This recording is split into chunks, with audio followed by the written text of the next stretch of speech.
Berjumpa kembali teman-teman yang suka berdoa.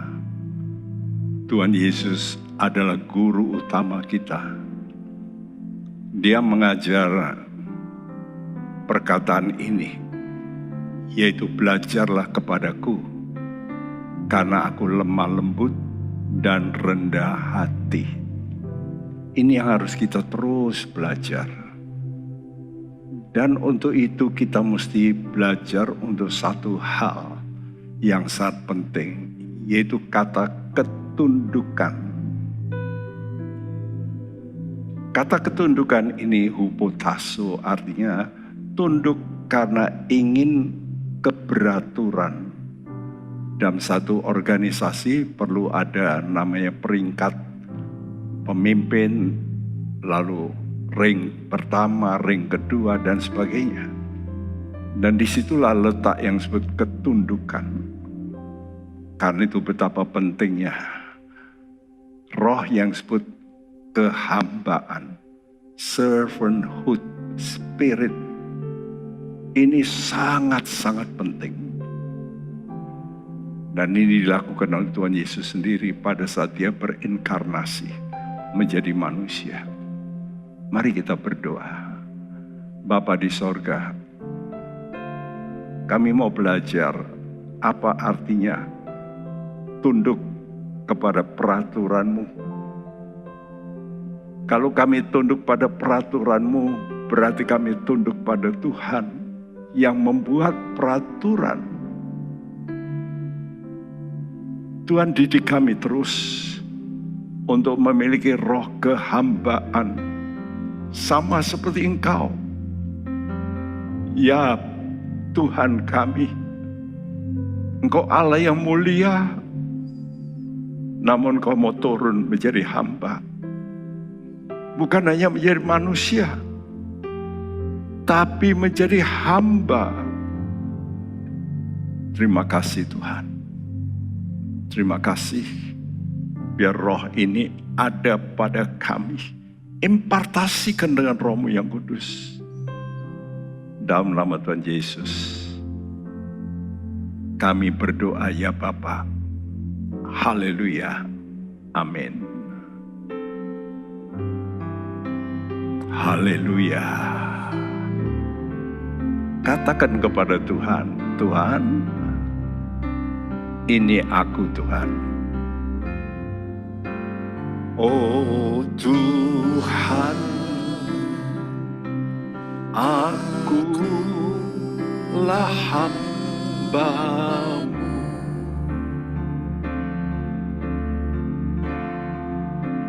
Oh Tuhan, akulah hamba-Mu.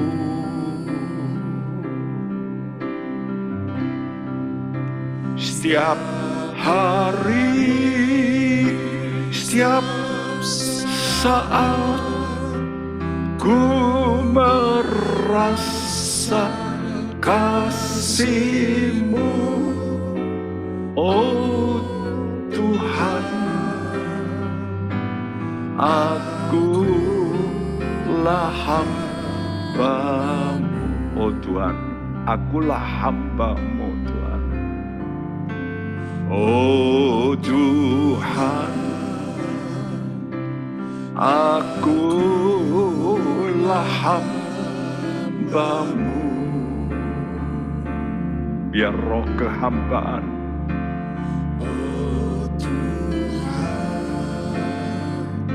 masuk dalam diri Anda sekalian. Kita semua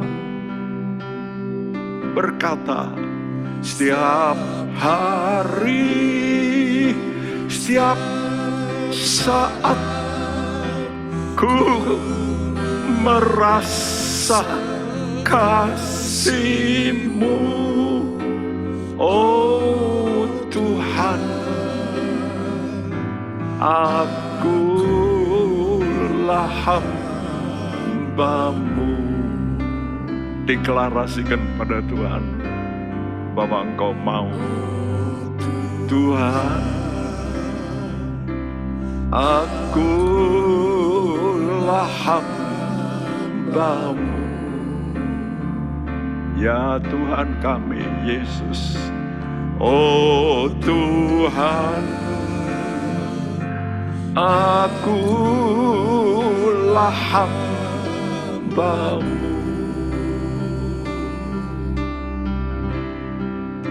Setiap hari, setiap saat ku merasa kasih-Mu, oh Tuhan, akulah hamba-Mu. Satu sifat yang dimiliki hamba, kerendahan hati. Dan kalau satu hati makin ditaruh lebih rendah, maka air dari sorga itu akan lebih kuat. Satu potensi yang lebih tinggi. Kasih Tuhan yang lebih dahsyat dicurahkan. Nyanyikan dengan pengertian. Katakan, oh Tuhan, akulah hamba-Mu. Ya Tuhan, oh Tuhan, akulah hamba-Mu.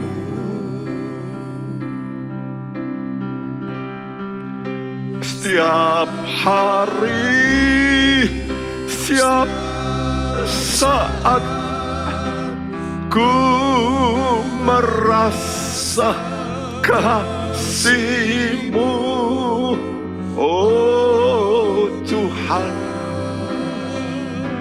akulah hamba-Mu.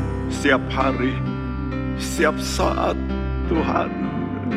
Setiap hari, setiap saat, yes Tuhan, kami merasakan kasih-Mu Tuhan. Amin, amin. Akulah hamba-Mu Tuhan. Jesus, setiap hari, setiap saat, setiap hari, setiap saat ku merasa kasih-Mu, oh Tuhan, akulah hamba-Mu.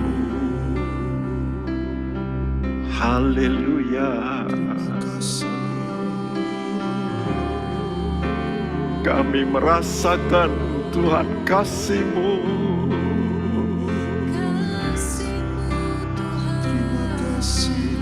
Kasih-Mu mengalir Tuhan.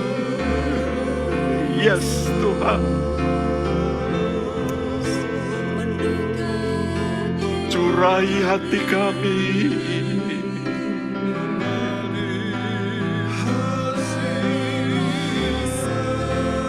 Roh-Mu adalah roh kasih Tuhan. Jesus.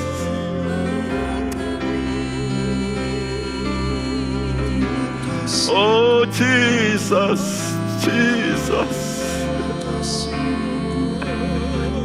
Jesus, kasih-Mu besar.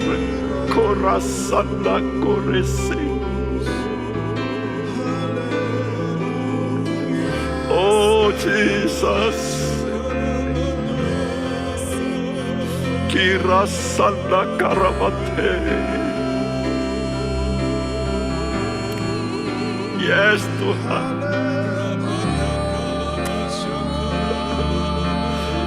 Haleluya.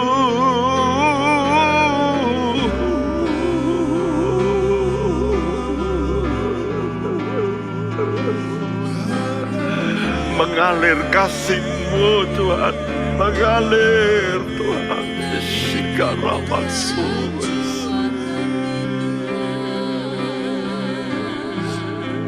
Korisanamalabas.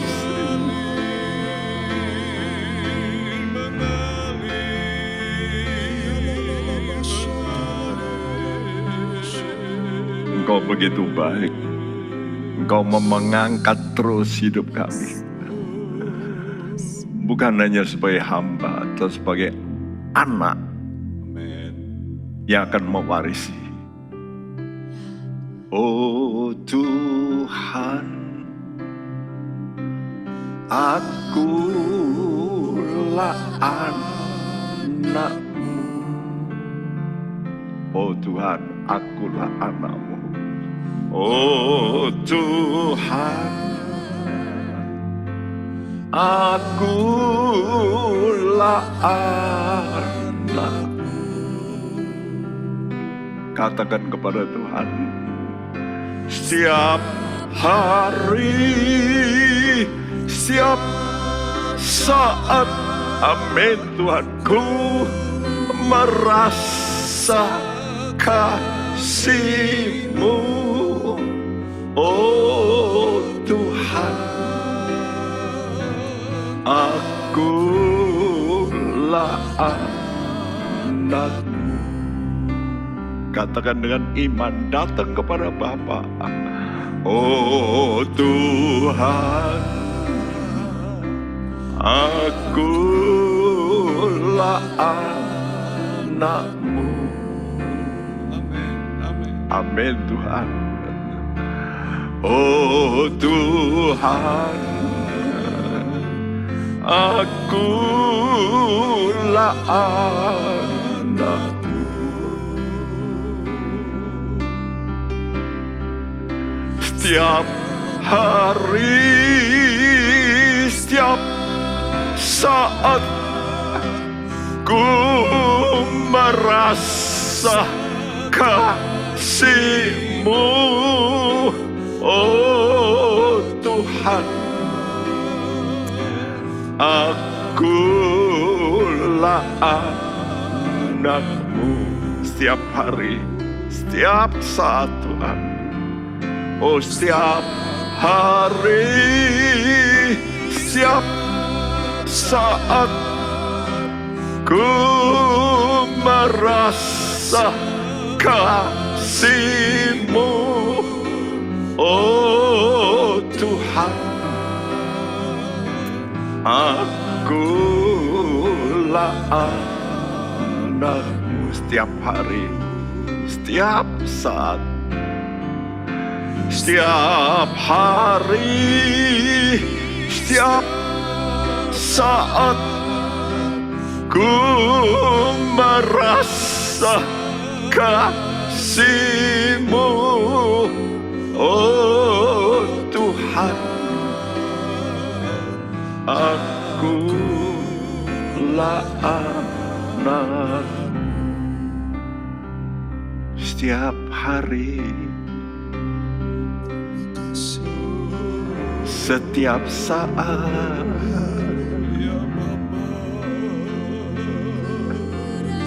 Roh-Mu hadir, memenuhi kami Tuhan. Inilah bencana hati kami. Isilah Tuhan, isilah Tuhan. Yes Tuhan, Engkau melihat hati-hati kami. Oh Jesus, Jesus, Jesus.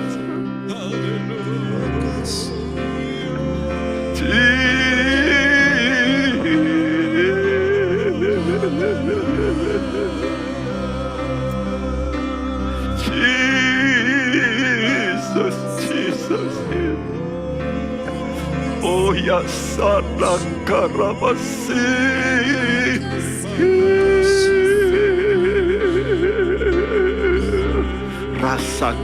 Rasakan kasihnya mengalir. Yes Lord, yes. Ya Tuhan. Ya Tuhan, hadirat-Mu ada di sini Tuhan. Jesus. Oh Jesus. Oh Jesus.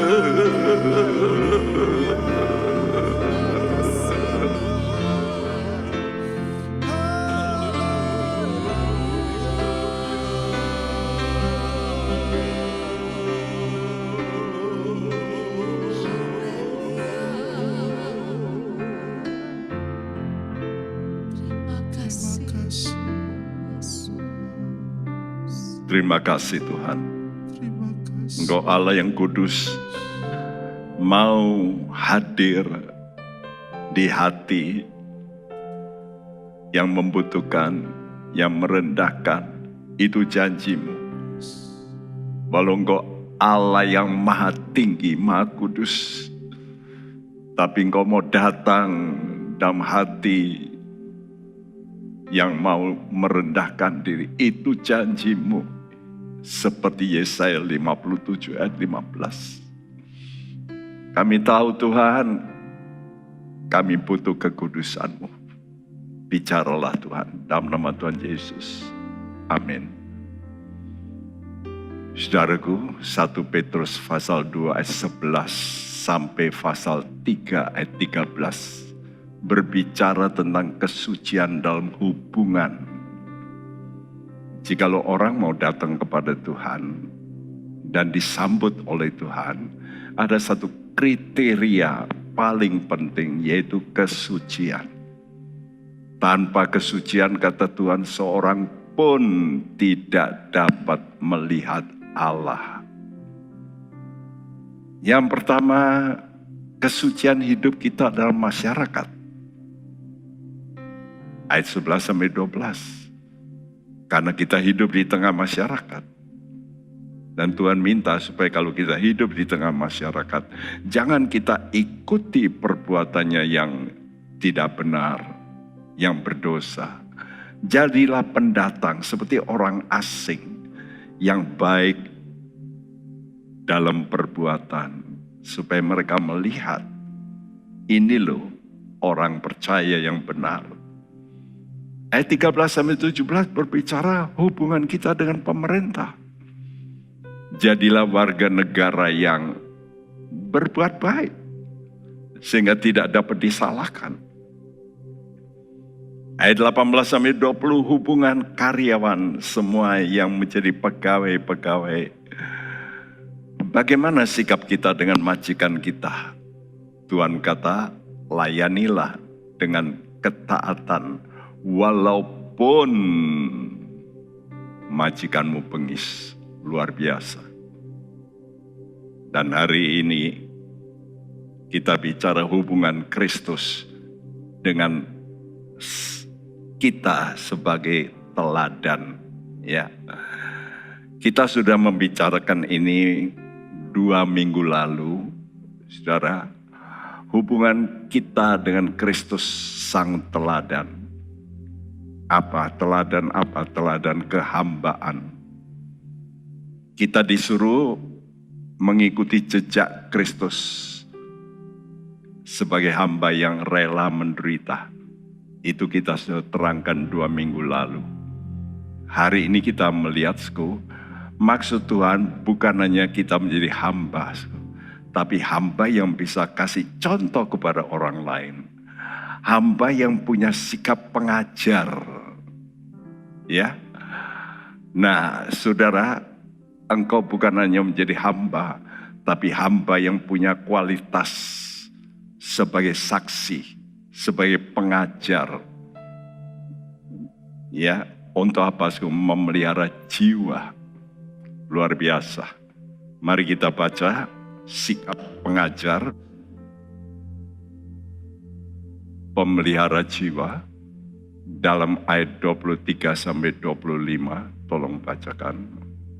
Ketika ia dicaci maki, ia tidak membalas dengan mencaci maki. Ketika ia menderita, ia tidak mengancam, tetapi ia menyerahkannya kepada Dia yang menghakimi dengan adil. Ia sendiri telah memikul dosa kita di dalam tubuhnya di kayu salib, supaya kita yang telah mati terhadap dosa, hidup untuk kebenaran. Oleh bilur-bilurnya kamu telah sembuh. Sebab dahulu kamu sesat seperti domba, tetapi sekarang kamu telah kembali kepada gembala dan pemelihara jiwamu. Setiap orang percaya Tuhan serupakan dengan domba. Dalam Mazmurnya Daud, dalam Mazmur 119 ayat 176 berkata, "Saudaraku, aku sesat bagaikan domba." Dia akui kalau tidak ada gembala, dia tidak mungkin bisa berhasil. Karena itu dia berkata, Tuhanlah gembalaku, Tuhan gembalaku. Gembala untuk apa, saudaraku? Memelihara jiwa.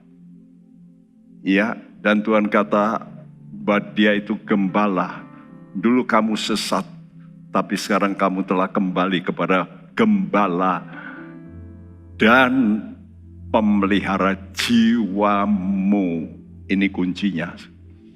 Jadi Tuhan itu ingin menjadi gembala Anda yang akan memelihara jiwamu. Tuhan Yesus adalah gembala dan pemelihara jiwa. Dan dia sebagai gembala disebut gembala agung. Kalau gembala agung berarti masih ada gembala-gembala yang lain. Yaitu orang-orang yang dipakai Tuhan untuk juga mengembalakan. Apa tugas gembala? Kata Tuhan, berilah mereka makan. Makan apa? Bukan makanan jasmanisku, tapi makan firman. Mengapa makan firman itu penting? Yang pertama, menimbulkan iman. Karena iman timbul dari pendengaran akan firman. Namun bukan hanya menimbulkan iman. Yang kedua yang sangat penting, iman ini harus dipelihara. Karena itu makanan firman ini untuk memelihara iman domba-domba Tuhan yang mau mengikut Tuhan. Sehingga tadi katakan, supaya hidup untuk kebenaran. Kenapa penting kebenaran ini? Sebab kebenaran ini adalah keselamatan jiwa kita. Kalau orang tidak benar, tidak mungkin selamat. Karena itu 1 Petrus 1 ayat 9 berkata, Karena kamu telah mencapai tujuan imanmu, yaitu keselamatan jiwamu. ya, the end of your faith is the salvation of your soul. Ya, akhir goal daripada imanmu itu adalah keselamatan jiwamu. Jadi orang percaya ini harus terus dijaga jiwanya. Dan iman terpelihara oleh karena kebenaran firman. Karena itu Tuhan tahu dia akan pergi. Dia hanya singkat 3,5 tahun melayani. Apa yang dia kerjakan? Dia cari orang-orang yang rela mengikut dia sebagai gembala pemelihara jiwa. Supaya lebih banyak jiwa dapat diselamatkan. Walaupun penuh dengan kelemahan, Tuhan datang pada Petrus dan berkata, Petrus, Simon, apakah kamu mengasihi aku? Petrus menjawab, ya, aku mengasihi Tuhan. Apa jawab Tuhan? Gembalakanlah domba-dombaku. Kata gembalakanlah itu mempunyai konotasi memberi makan. Karena itu saudara yang mencintai Tuhan, belajarlah. Bukan hanya Anda diselamatkan, tapi kita belajar untuk melayani. Jadi kita dipanggil bukan hanya untuk diselamatkan. Banyak orang berhenti di sini. Tapi Tuhan minta, ayo toh kerjasama dengan saya. Supaya lebih banyak jiwa diselamatkan. Dan itu engkau dengan melayani mereka sebagai gembala. Dan dijawab oleh Paulus dalam surat Titus 1 ayat 1 berkata, Dari Paulus, hamba Allah dan Rasul Yesus Kristus untuk memelihara iman orang-orang pilihan Allah dan pengetahuan akan kebenaran seperti yang nampak dalam ibadah kita. Iya, Paulus dia sebagai hamba Allah. Dia tahu fungsinya memelihara iman. Kalau sudah menjadi orang pilihan Allah yang nanti bisa mengenal, dikatakan dan pengetahuan akan kebenaran. Banyak orang dipanggil tapi tidak terpilih. Kenapa? Karena imannya nggak dipelihara. Iman ini perlu dipelihara sehingga menjadi orang pilihan yang mengetahui kebenaran. Karena kebenaran itulah keselamatan. Yohanes 17 ayat 3 berkata, inilah hidup yang kekal, yaitu mengenal engkau. Lihat gambar itu. Sebagai sang gembala, dia mesti jalan di depan, bukan di belakang. Satu kali seorang turis datang, lalu melihat, loh kok enggak persis seperti apa yang Tuhan katakan. Gembala itu ada di depan, ini kok di belakang. Jawabannya apa? Dari guide, oh kalau itu bukan gembala, itu penjagal. Nah kalau penjagal itu menggiring untuk dipotong domba-domba itu. Tapi gembala itu maju di depan dan dia melihat dari jauh, mahkota disediakan. 1 Petrus 5 ayat 2-4 berkata, Gembalakanlah kawanan domba Allah, maka kamu apabila gembala agung datang, kamu akan menerima mahkota kemuliaan yang tidak dapat layu. Ya, ada beberapa mahkota janji Tuhan. Tapi salah satu yang paling hebat, itulah mahkota kemuliaan. Inilah yang harus kita rindukan Tuhan. Aku ingin menjadi mulia. Oleh karena itu kita mesti rela menderita sebagai gembala. Ya, sabar menangani orang. Karena itu kita mesti siap, setia, terus. Menangani orang tidak mudah. Orang itu bisa berbalik, bisa melakukan yang tidak baik. Namun sikap rela menderita karena kebenaran dituliskan dalam 1 Petrus 2 ayat 23-24a yang berbunyi, Ketika ia dicaci maki, ia tidak membalas dengan mencaci maki. Ketika ia menderita, ia tidak mengancam. Tetapi ia menyerahkannya kepada Dia yang menghakimi dengan adil. Ia sendiri telah memikul dosa kita di dalam tubuhnya di kayu salib. ya, ini Yesus. Yesus itu Allah yang mempunyai kuasa, yang mencipta, yang dipuja. Waktu dia jadi manusia, dia dicaci, dia dihina, dia dilukai. Tapi dia tidak mengancam. Ini hebatnya, dari mulutnya tidak sepatah kata pun mengancam, tapi menyerahkan penghakiman pada Dia. Ini harus menjadi pelajaran bagi kita iman yang benar itu.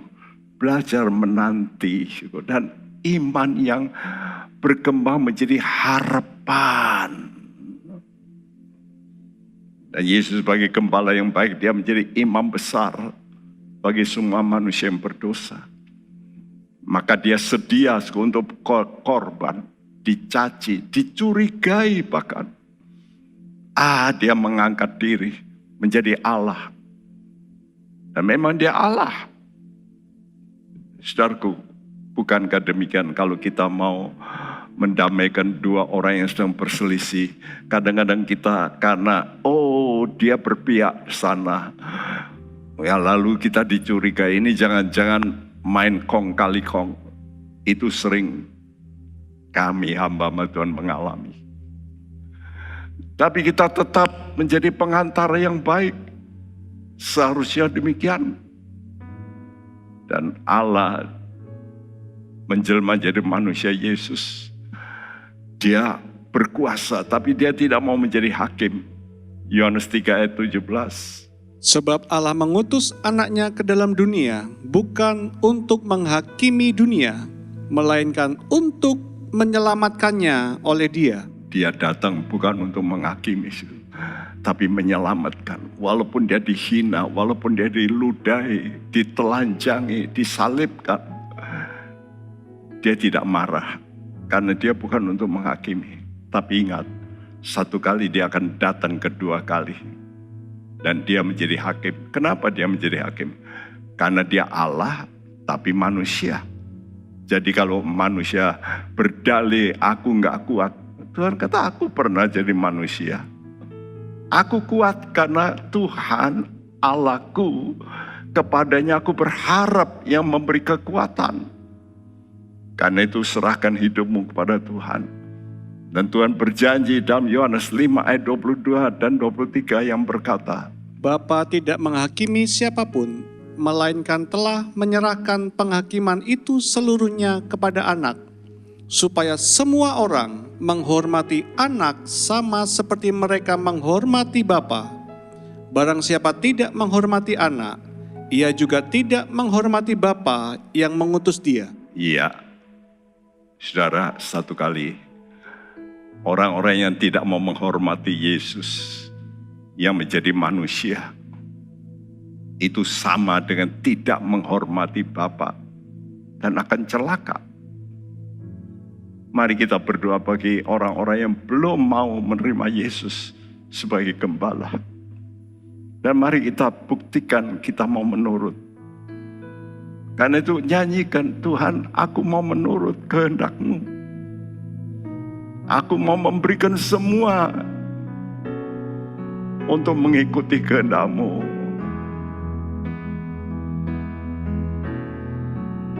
Ku mau hidup seturut kehendak Tuhan. Ku mau memberi semua yang ku dapat berikan. Ku mau cinta Dia lebih dari semua. Ku mau belajar membalas kasih-Nya. Ku mau hidup, ku mau hidup. Yes Tuhan. Ajar kami mempunyai roh kehambaan. Ajar kami ya Tuhan. Kami mau mencintai Engkau ya Yesus.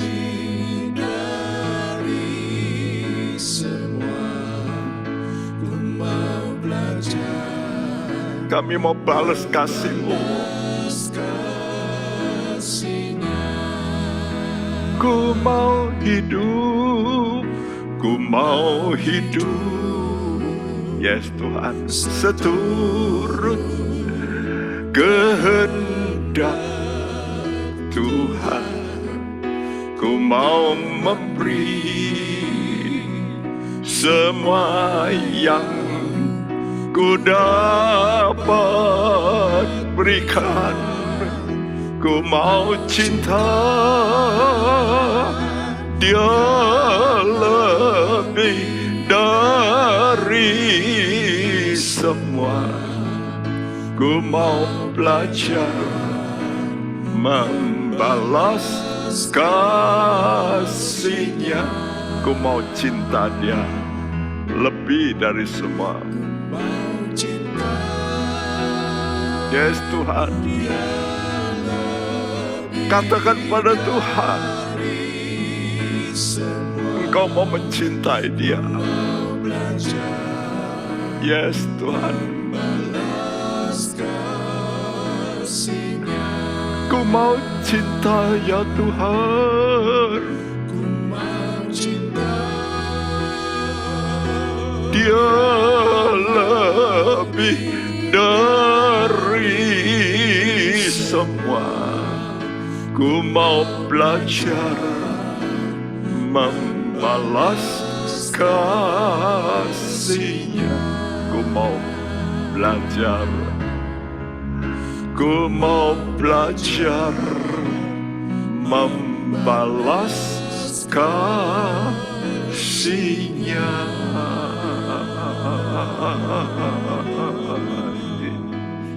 Ya Tuhanku,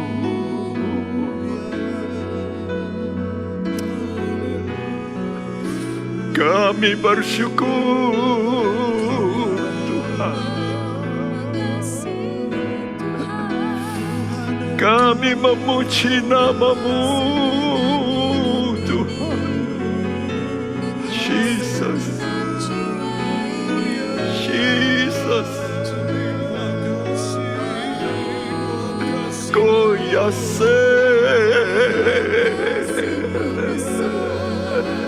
Ratu Yasakarabate.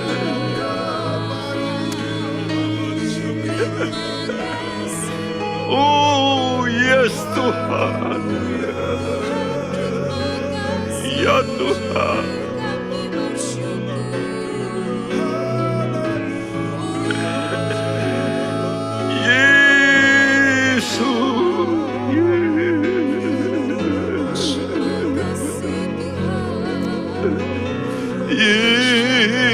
Yesus, Yesus,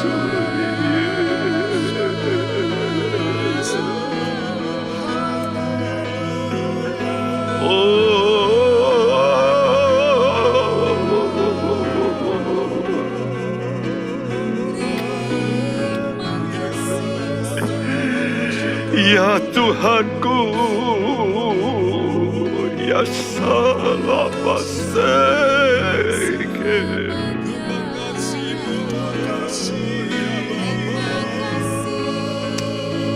Jesus, Jesus, Jesus, Jesus. Salamataramaseke. Yes, Lord. Yes, Tuhan. Hallelujah. Oh, hallelujah.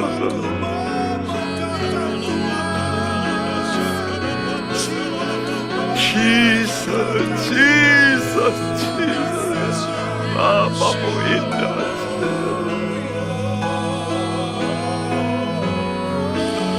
Kirabashek. Seker. Seker. Terima kasih. Terima kasih. Terima kasih Tuhan.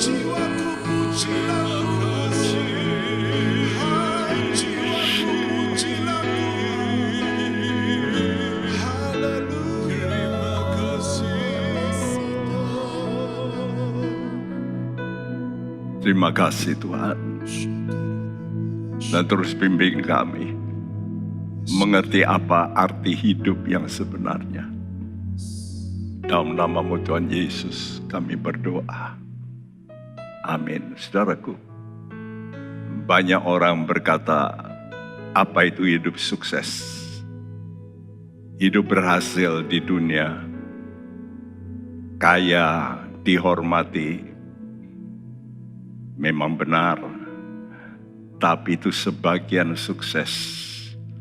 Sukses di dunia. Dan waktu engkau mati, semua kesuksesanmu terkubur bersama. Tapi ada satu tujuan yang Tuhan minta.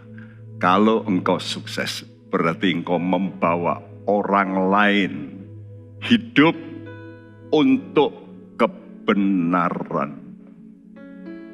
Orang yang tadinya rusak, engkau bimbing sehingga mereka hidup bukan untuk diri mereka sendiri, tapi hidup untuk kebenaran.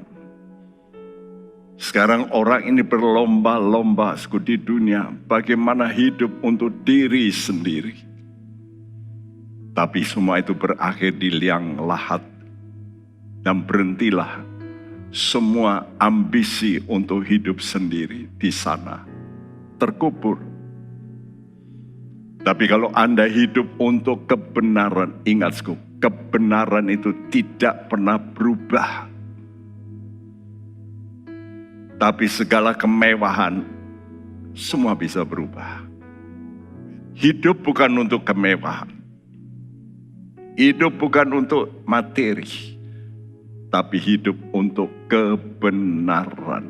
Dan inilah sebabnya Yesus datang memikul dosa.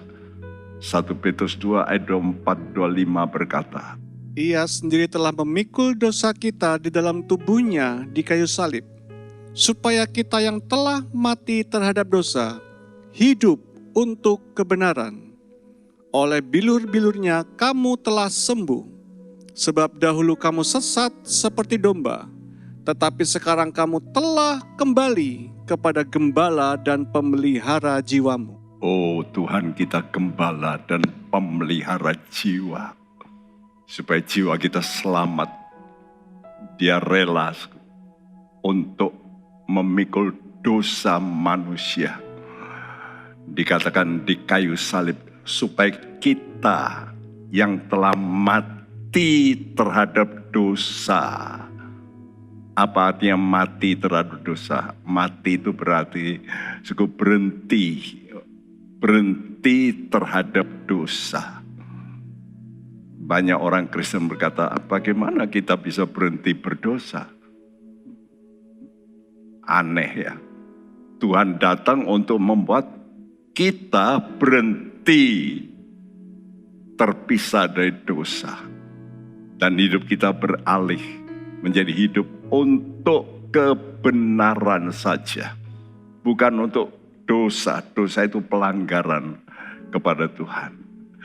Jadi dia mati supaya manusia itu yang percaya kepadanya mendapat berkat-berkat ini. Yang pertama, hidup dipakai kata sau, bukan bios. Tapi suatu hidup yang punya nilai kekal untuk kebenaran. Jadi hidup yang dimaksud Tuhan bukan hidup secara fisik. Itu bioskop, gambar hidup. Tapi sebetulnya enggak ada. Tapi Tuhan ingin supaya kita hidup yang kekal, punya mutu. Itulah sebabnya hamba-hamba Tuhan yang benar juga rela mati. Mati berarti pisah dari dosa. Dan itu mati dari keinginan diri.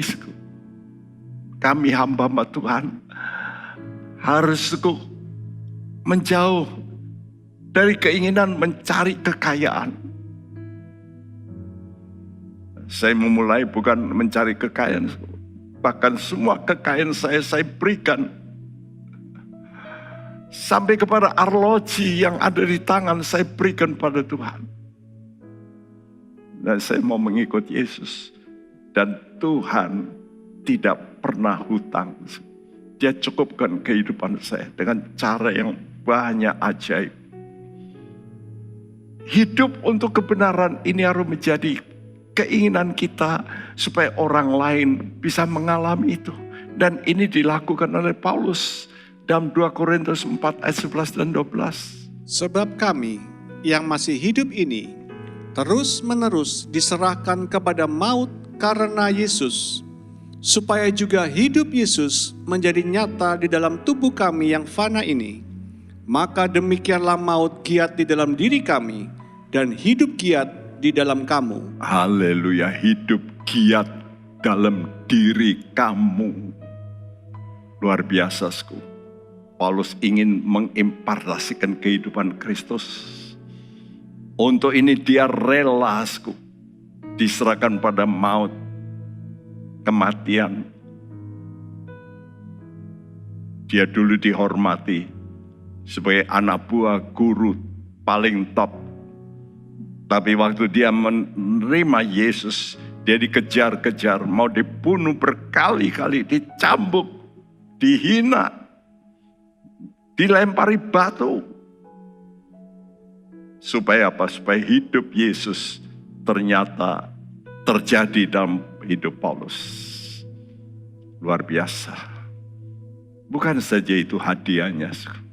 Kalau sudah melayani Tuhan dengan baik, maka Tuhan memberikan kesembuhan. Kesembuhan terjadi kenapa? Karena dosa kita dibebaskan. Sembuh berarti pernah sakit. Dan ini saya alami. Ya, 2 bulan lebih yang lalu saya sakit.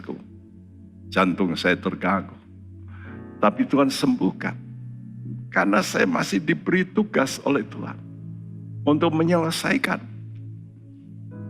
Saya percaya inilah tugas saya, supaya banyak orang hidup untuk kebenaran. Dan mari ini tugas kita semua. Namun yang paling penting bukan kesembuhan fisik, tapi jiwa kita kembali kepada pemelihara jiwa kita, yaitu Tuhan. Ini berarti, jiwa yang tadinya terhilang, yang sesat, yang binasa, kembali dipegang oleh tangan Tuhan yang Maha Kuasa. Mungkin itu adalah anggota keluarga kita, suami kita, yang hidup dalam dosa, yang tersesat. Maukah kita sebagai istri, atau istri yang hidup tersesat, maukah suami-suami memelihara jiwa pasangannya untuk mengalami yang namanya pemeliharaan jiwa sampai selamat? Kepada siapa kita serahkan? Kepada gembala pemelihara jiwa. Itulah Yesus. Dan kalau orang ada di tangan Yesus, ini janjinya. Yohanes 10 ayat 28 berbunyi, Dan aku memberikan hidup yang kekal kepada mereka, dan mereka pasti tidak akan binasa sampai selama-lamanya, dan seorang pun tidak akan merebut mereka dari tanganku. Tidak ada pemimpin dunia, pemimpin agama manapun yang berani bicara ini. Mereka pasti tidak akan binasa sampai selama-lamanya. Adakah jaminan dari pemimpin-pemimpin politik, pemimpin agama di dunia yang berani berkata pasti tidak akan binasa? Kenapa, Sku? Karena Tuhan memberikan hidup yang kekal. Hidup kekal dari mana? Kebenaran. Dan kebenaran itu sifatnya kekal. Tidak pernah berubah. Sampai nanti 1.000.000 tahun lagi, 1 tambah 1 tetap 2. Tidak pernah berevolusi menjadi 2, sekian. Enggak pernah. Pelajaran manusia bisa berevolusi. Hidup manusia bisa berubah. Langit dan bumi bisa lenyap, bisa berubah. Tapi kata Tuhan, firman-Ku itu kekal selama-lamanya. Mari kita berkata, Tuhan, kami mau menjadi anak-anak-Mu. Kami mau belajar berterima kasih kepada Tuhan untuk keselamatan jiwa kami. Kami mau bersyukur. Kami mau berterima kasih. Karena kasih-Mu yang besar.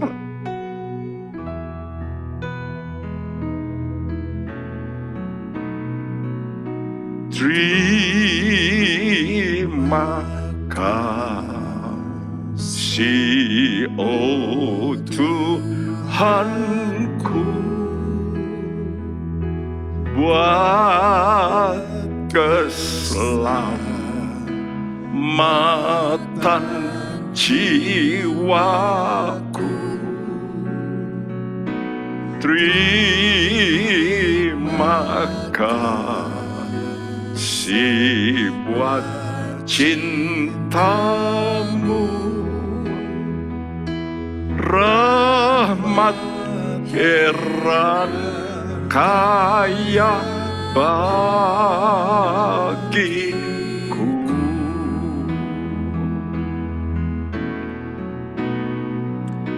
Terima kasih, oh Tuhanku,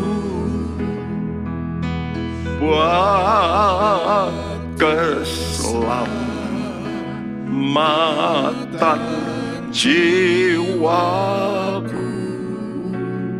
Oh, terima kasih buat cinta-Mu, ya Tuhan. Cinta-Mu yang begitu besar bagi kami. Mari nyanyikan dengan rasa syukur, berterima kasih. Makasih, oh Tuhanku. Amin Tuhan. Yes Tuhan. Engkau membayar semuanya dengan kasih Tuhan.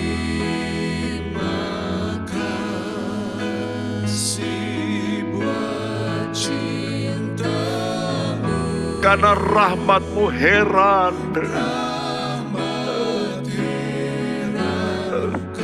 limpah, kaya, rahmat, heran, kaya bagiku. Biar kita berterima kasih. Akhiri itu dalam doa-Mu malam ini, siang ini, pagi mungkin waktu Engkau mengikuti. Engkau berkata, terima kasih Tuhan. Terima kasih Tuhan.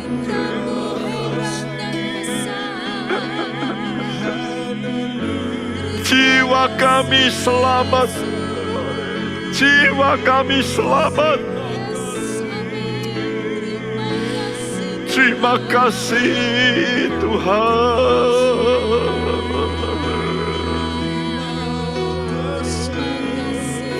Terima kasih.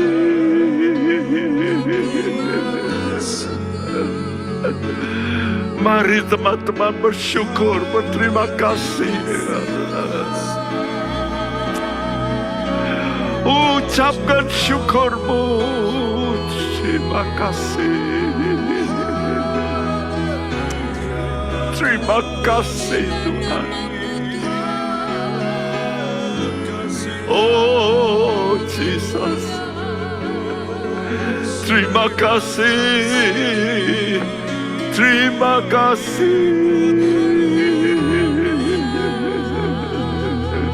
Terima kasih Tuhan.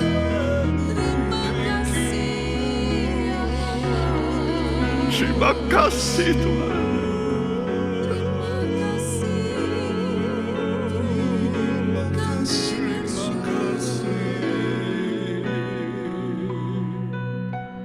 Terima kasih, oh Tuhanku, buat keselamatan jiwaku. Terima kasih buat cintamu, rahmat heran kaya bagiku.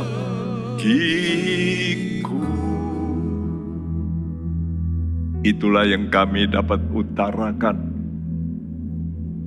yang dapat kami balas pada Tuhan.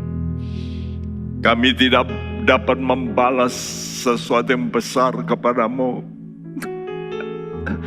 tapi kami balas dengan ucapan kami, terima kasih Bapa, terima kasih Yesus,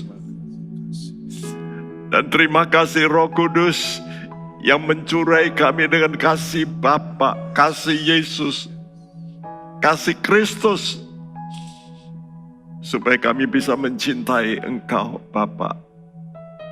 Terima kasih. Terima kasih buat segala anugerah-Mu Tuhan. Dan limpahkan anugerah-Mu pada anak-anak-Mu dalam pekerjaan mereka, dalam usaha mereka, dalam kesehatan mereka, supaya mereka semua dipulihkan Tuhan. Istimewa jiwa mereka supaya diselamatkan. Terima kasih buat apa yang telah terjadi, karena Engkau mempunyai maksud yang indah bagi tiap anak-Mu yang mencintai Engkau. Kami berdoa bagi bangsa negara kami, supaya Engkau akan Tuhan pimpin terus di tengah kesulitan dunia. Kau nyatakan bahwa Indonesia bisa kuat, bisa jaya, karena banyak anak-anak-Mu berdoa Tuhan. Kami percaya Engkau bedakan Indonesia Tuhan, dengan kuasa-Mu yang ajaib. Terima kasih bagi anak-anak-Mu yang mungkin membutuhkan kebutuhan-kebutuhan khusus. Baik mereka yang membutuhkan memperoleh anak Tuhan, Engkau tolong Tuhan Yesus. Bagi mereka membutuhkan pekerjaan, Engkau buka pintu langit. Bagi mereka yang Tuhan sakit, Engkau sembuhkan mereka. Terima kasih, terima kasih. Dan kami juga berdoa bagi pemerintahan kami. Engkau terus bimbing Tuhan seluruh pimpinan rakyat kami. Terima kasih. Dan sebentar kami mau menerima berkat-Mu, kami tadakan tangan kami. Dan sekarang saudaraku, terimalah berkat daripada Allah Bapa kita, kasih sayang daripada Tuhan kita Yesus Kristus, dan persekutuan Roh Kudus. Tuhan memberkati engkau dan melindungi engkau. Tuhan menyinari engkau dengan wajah-Nya dan memberi engkau kasih karunia. Tuhan menghadapkan wajah-Nya padamu dan memberikan engkau damai sejahtera mulai hari sampai Maranatha. Tuhan datang kembali. Setiap kita yang percaya berkata bersama, Amin. Amin. Tuhan memberkati.